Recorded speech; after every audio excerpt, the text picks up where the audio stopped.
আজকে আমি শিম সর্ষে রান্না করব। তো প্রথমে শিম নিয়েছি, ভালো করে ধুয়ে আমি কেটে নেব। এবার তেল গরম করে নিলাম, দিয়ে দেব তেজপাতা আর শুকনো লঙ্কা আর পাঁচফোড়ন। পাঁচফোড়নটা একটু ভেজে নেব।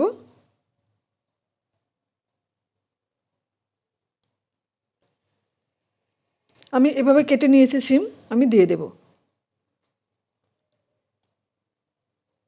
একটু নেড়ে চেড়ে নেব।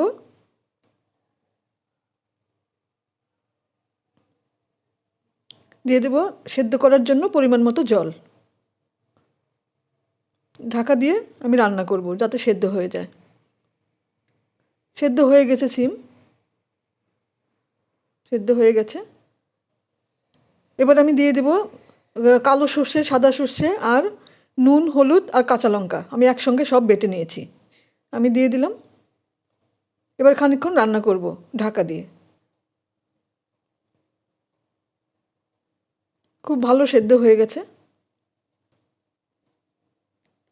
হয়ে গেছে রান্না। আমি উপর থেকে অল্প ধনেপাতা কুচি দিয়ে দিলাম। এবার ঢাকা দিয়ে গ্যাস বন্ধ করে আমি খানিকক্ষণ রেখে দেব, তারপর সার্ভিং বলে বেড়ে নিয়েছি।